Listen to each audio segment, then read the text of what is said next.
Good morning all of you. Welcome to my GST classes. और आज का जो क्लास है वो आज का थर्ड क्लास है सप्लाई चैप्टर का। ओके, सप्लाई का जो चैप्टर है जीएसटी का उसका थर्ड क्लास आज है। और आज हम लोग बात करेंगे जीएसटी में सीरियल 3 के बारे में। सीरियल 3 जो बात करता है नेगेटिव लिस्ट के बारे में, जो कौन से एक्टिविटी है वो जीएसटी उसमें जीएसटी लगेगा नहीं, उसे सप्लाई माना नहीं जाएगा। ओके, उसमें 8 पैरा है, 8 एक्टिविटी है, 8 ट्रांजेक्शन है जिसे हम लोग जीएसटी उसमें नहीं लगेगा, उसको सप्लाई के रिजिम से बाहर रखा गया है, उसको सप्लाई माना नहीं जाएगा। ओके, एंड उसके साथ साथ हम लोग पढ़ेंगे अमेंडमेंट। अमेंडमेंट और 2 अमेंडमेंट है उसे हम लोग कवर करेंगे इस वीडियो में। ओके, तो हम लोग क्या क्या पढ़ेंगे, शेड्यूल 3 पढ़ेंगे, नेगेटिव लिस्ट जिसमें 8 पैरा है, और उसके साथ साथ अमेंडमेंट पढ़ेंगे। ओके, चलो देखते हैं। जो नेगेटिव लिस्ट है उसका जो फर्स्ट पैरा क्या बोलते हैं, देखिए फर्स्ट पैरा बोलता है एम्प्लॉय ने एम्प्लॉयर को कोई भी सर्विसेज दिया, एम्प्लॉय ने एम्प्लॉयर को कोई भी सर्विसेज दिया, उसमें जीएसटी लगेगा नहीं, क्योंकि उसे सर्विस माना ही नहीं जाएगा, उसे सप्लाई माना नहीं जाएगा। ओके, जो भी सर्विस देगा उसे सप्लाई नहीं माना जाएगा। लेकिन याद रखना, इन द कोर्स और इन द कोर्स और in the relationship of employment. Okay, in the course of employment, अगर एम्प्लॉयमेंट के भीतर कोई भी सर्विस देता है उसे सप्लाई में नहीं माना जाएगा। एम्प्लॉय ने एम्प्लॉयर को, याद रखना, अगर एग्जाम में आए एम्प्लॉयर ने एम्प्लॉय को, वो कवर नहीं है इसमें, एम्प्लॉय ने एम्प्लॉयर को। ओके, और वो भी इन द कोर्स और furtherance of the employment. Okay, employment के भीतर अगर कुछ भी सर्विसेज देता है तो उसे सप्लाई नहीं माना जाएगा, जो पैरा 1 बोलता है। ओके, नेक्स्ट पैरा क्या बोलते हैं, देखिए नेक्स्ट पैरा, सर्विसेज और सर्विस बाय एनी कोर्ट और tribunal established by the law, established by the law, मतलब कोर्ट मतलब हाई कोर्ट हो गया, सुप्रीम कोर्ट हो गया, या लोकल जो भी सिटी कोर्ट होता है वो कोर्ट। अगर कोर्ट कोई भी सर्विसेज देता है उसमें जीएसटी लगेगा नहीं, उसे सप्लाई नहीं माना जाएगा। ओके, एंड जो भी ट्रिब्यूनल होता है उसको। लेकिन याद रखना, जो भी स्टैब्लिशमेंट अंडर द लॉ, अगर कोई भी प्राइवेट ट्रिब्यूनल है तो उसका जो सर्विस है उसे सप्लाई में नहीं माना जाएगा, उसके ऊपर जीएसटी लगेगा। ओके, नेक्स्ट पैरा 3 क्या बोलते हैं, देखिए जो भी एमपी है, एमएलए है, सीएजी है, आईएएस है, या भी जो भी गवर्नमेंट का फाइनेंशियल इंस्टीट्यूशन होता है, फाइनेंस मिनिस्टर होता है, वो जो भी सर्विसेज देगा उसके ऊपर जीएसटी लगेगा नहीं। ओके, पैरा 4 क्या बोलता है, देखिए पैरा 4 बात करता है कि अगर अगर किसी का मृत्यु हो गया या किसी का डेथ हो गया, उसके बाद जो भी सप्लाई होता है, जैसे फ्यूनरल, बुरियल, या ट्रांसपोर्टेशन ऑफ डिजीज पेशेंट, उसका जो भी सप्लाई होता है उसमें हम लोग सप्लाई नहीं मानेंगे, उसके ऊपर जीएसटी नहीं लगेंगे। जीएसटी काउंसिल ये बोल रहा है। ओके, तो पैरा 4 बोलता है कि मरने के बाद जो भी सप्लाई होगा उसमें हम लोग जीएसटी सप्लाई नहीं मानेंगे, उसके ऊपर जीएसटी नहीं लगेगा। ओके, पैरा 5 क्या बोलता है, देखिए पैरा 5 बोलता है sale of land and building, उसमें हम लोग जीएसटी नहीं मानेंगे, उसमें उसके ऊपर स्टैम्प ड्यूटी लगता है। अगर कोई भी लैंड सेल होता है या बिल्डिंग सेल होता है ना, उसके ऊपर स्टैम्प ड्यूटी लगता है, तो उसे हम लोग जीएसटी उसमें उसके ऊपर हम लोग उसे सप्लाई नहीं मानेंगे, उसके ऊपर जीएसटी नहीं लगेगा। लेकिन यहाँ पे और एक चीज बोला है, subject to para 5 B. Para 5 B का मतलब क्या होता है कि कोई भी फ्लैट आप खरीदने जाते हो तो नॉर्मली क्या होता है कि जब भी उसको कंप्लीशन के पहले, जो भी फ्लैट होता है ना उसका एक कंप्लीशन होता है। ओके, फ्लैट कंप्लीट होने के बाद कंप्लीशन सर्टिफिकेट मिलता है। ओके, तो वो कंप्लीशन सर्टिफिकेट मिलने से पहले अगर आपका जो फ्लैट होता है, प्री बुकिंग सिस्टम में अगर आप कुछ भी प्री बुक करते हो, कोई भी फ्लैट समझ लिया इसका, वो अभी तक कंप्लीट नहीं हुआ, उसको प्री बुकिंग कर लिया आपने, तो अगर ऐसा करके आप किसी भी फ्लैट को खरीदते हो प्री बुकिंग करके, तो उसके ऊपर जीएसटी लगेगा वो। ओके, उसके ऊपर आपको वो फ्लैट के ऊपर आपको टोटल अमाउंट के ऊपर जीएसटी पे करना पड़ेगा। हाँ, अगर आप कंप्लीशन होने के बाद अगर फ्लैट को खरीदते हो तो आपको उसके ऊपर जीएसटी नहीं लगेगा, उसके ऊपर जीएसटी एप्लीकेबल नहीं है। ओके, जो sale of land and building बोलता है। ओके, अगर सेल हुआ लैंड एंड बिल्डिंग तो जीएसटी नहीं लगेगा। अगर कंस्ट्रक्शन सर्विस हुआ और उससे पहले या कंप्लीशन होने के पहले आपने प्री बुकिंग किया तो उसके ऊपर जीएसटी लगेगा। नेक्स्ट पैरा 6 क्या बोलते हैं, देखिए पैरा 6 बोलता है actionable claim other than batting, gambling and lottery. मतलब एक्शनेबल क्लेम को एक्शनेबल क्लेम को एक्शनेबल क्लेम के ऊपर कोई भी जीएसटी लगेगा नहीं क्योंकि उसे सप्लाई नहीं माना जाएगा। लेकिन जो भी बेटिंग है, गैम्बलिंग है एंड लॉटरी है, बेटिंग गैम्बलिंग लॉटरी, उसके ऊपर जीएसटी लगेगा। ओके, तो पैरा 6 बोलता है एक्शनेबल क्लेम के ऊपर जीएसटी नहीं लगेगा, बेटिंग गैम्बलिंग एंड लॉटरी के ऊपर जीएसटी लगेगा। ओके, पैरा 7 क्या बोलता है देखिए, पैरा 7 बोलता है सपोज मैं एक इंपोर्टर हूँ और गुड्स इंपोर्ट भी करता हूँ, वो गुड्स को एक्सपोर्ट भी करता हूँ बाहर के देश में। तो ऐसा हुआ कि मैंने एक कुछ भी सपोज ये लैपटॉप का मैंने 100 पीस लैपटॉप ऑर्डर किया जापान से। ओके, एंड जापान से ऑर्डर किया और वो माल मुझे डिलीवरी करना है दूसरे देश में, सपोज बांग्लादेश में करना है। ओके, सपोज बांग्लादेश में मुझे 100 लैपटॉप डिलीवर करना है। अब देखो उसे मैं वहां से जापान से मेरे कंट्री में लाऊंगा और फिर मैं उसे बांग्लादेश में एक्सपोर्ट करूंगा। ओके, तो ये प्रोसेस नहीं करके मैं क्या किया कि जापान से जब भी माल आएगा मैं उसे डायरेक्टली बांग्लादेश में वो जो पार्टी है मेरा उसके वहां ट्रांसफर कर दिया।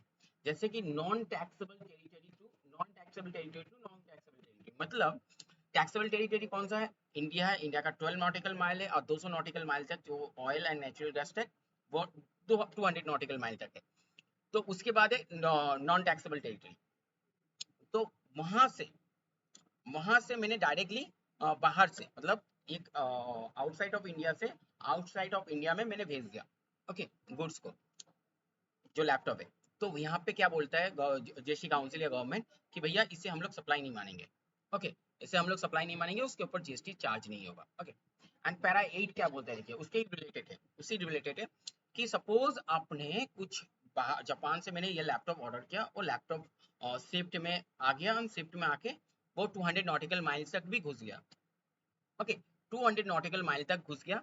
अभी क्या है 200 नॉटिकल माइल तक जब घुसा, ओके, तो उसमें जीएसटी लगेगा या नहीं लगेगा? इंडिया में घुसा नहीं, क्योंकि 200 नॉटिकल माइल तक ये सोचता जब तक गैस, नेचुरल गैस और ऑयल के पर्पज के लिए हम लोग इंडिया मानते हैं, अदरवाइज उसे इंडिया नहीं मानते हैं हम लोग।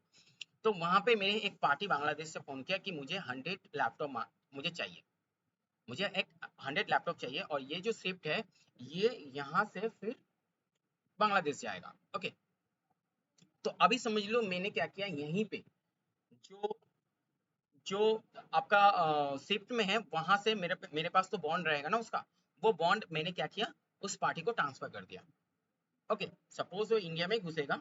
ओके, लेकिन मैंने क्या किया उसे पहले ही वो मेरे पास आएगा, मैं अनलोड करूंगा उसके पहले ही 200 नॉटिकल माइल तक था, मैंने अपना जो नाम पे बॉन्ड था वो 100 लैपटॉप का वो मैंने एक पार्टी को दे दिया क्योंकि उसके वो लगेगा। ओके, मेरे पास कस्टमर आ गया, मैंने वो सेल कर दिया, मैंने वो बॉन्ड को ट्रांसफर कर दिया। ओके, तो यहाँ पे मुझे टैक्स नहीं देना पड़ेगा, मुझे जीएसटी नहीं देना पड़ेगा, इससे मेरे लिए ये सप्लाई नहीं है। ओके, नेक्स्ट ऐसा भी हो सकता है वो 12 नॉटिकल माइल तक आ गया, 12 नॉटिकल माइल तक, उसके बाद मुझे कस्टमर मिला, और मैंने उसको दे दिया।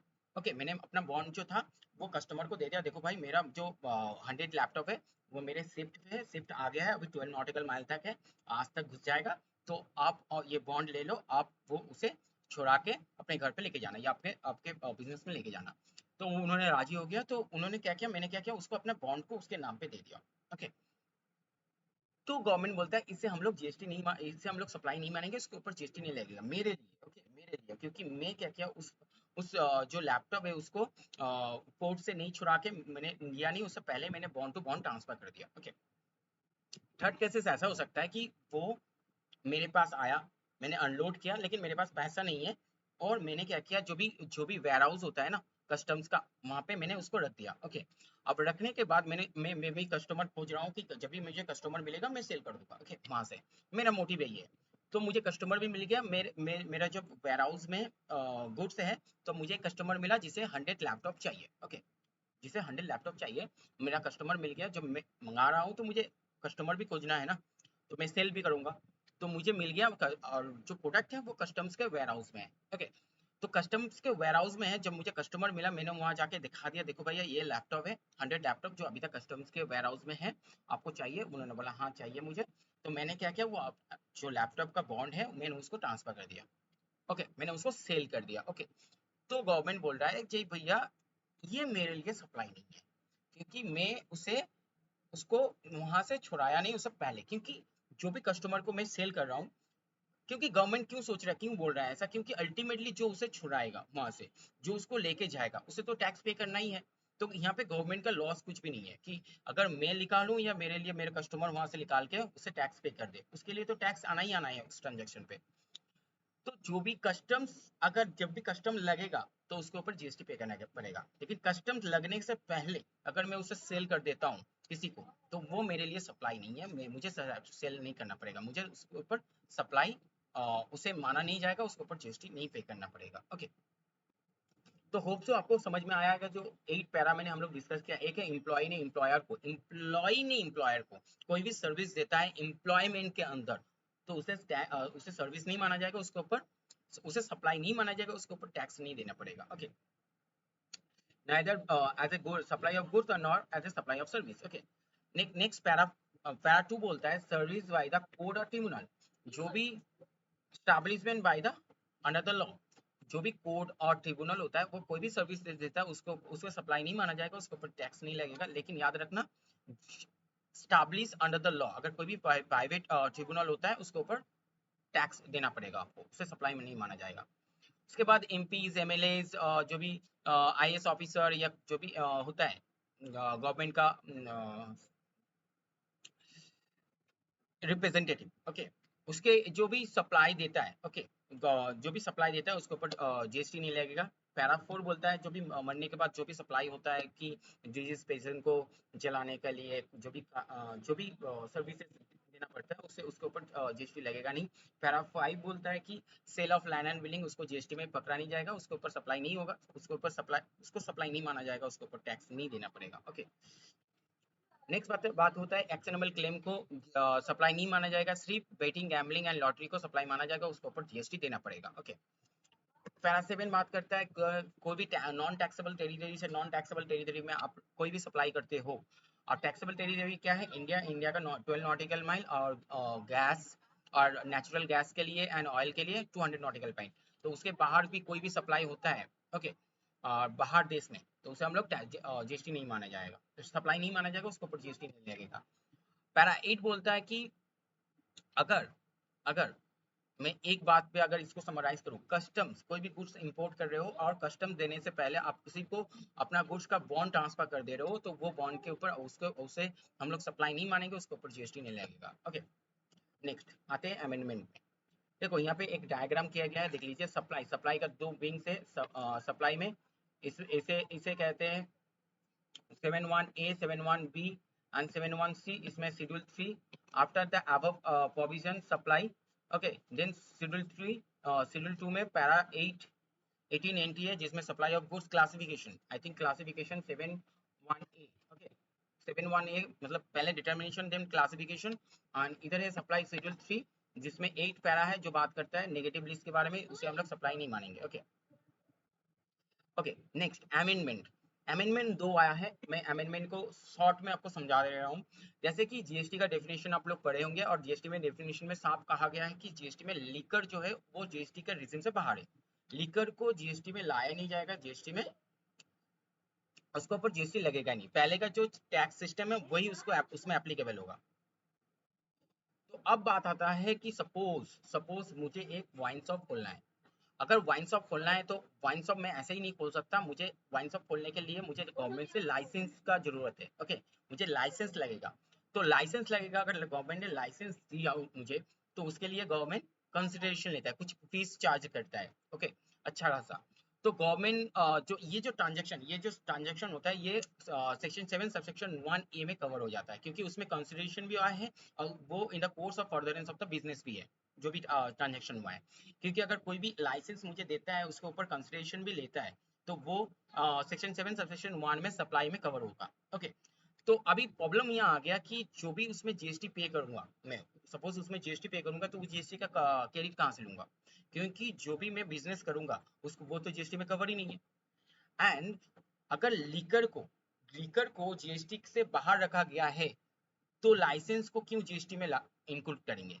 तो ये लेके एक कुछ डिस्प्यूट हुआ था, तो गवर्नमेंट में अमेंडमेंट लाया, अमेंडमेंट लाके बोला भैया जो भी लाइसेंस लीकर रिलेटेड जो भी लाइसेंस देना, गवर्नमेंट जो भी लाइसेंस देता है उसे सप्लाई के वो शेड्यूल 3 में आएगा, और उसे सप्लाई नहीं माना जाएगा, उसके ऊपर जीएसटी लगेगा नहीं। ओके, ये है अमेंडमेंट 1। ओके, एंड अमेंडमेंट 2 क्या बोलता है? देखिए, अमेंडमेंट 2 बात बोलता है कि सपोज को जो भी बड़े बड़े मंदिर होते हैं ना, मंदिर, उसके जो डोनेशन जो भी डोनेट करता है उसका नाम लिखा हुआ रहता है, कि किसी के याद में, किसी का किसी के लिए वो किसी भी कंपनी का या किसी भी फर्म का नाम लिखा हुआ होता है, जो भी डोनेट करता है। ओके, तो बात ऐसा है कि डोनेशन किस पर्पस के लिए है, ये देखना पड़ेगा। अगर डोनेशन ऑनेस्टी के लिए, हाँ डोनेट किया है, अच्छा, किसी भी उसका पीछे कोई भी नेगेटिव मोटिव नहीं है, प्रमोशन के लिए कोई भी मोटिव नहीं है, तो ओके। लेकिन उसके पीछे अगर प्रमोशन रहेगा, किसी भी कंपनी का, किसी भी फर्म का प्रमोशन है, इंक्लूड है, तो गवर्नमेंट बोलता है उसे हम लोग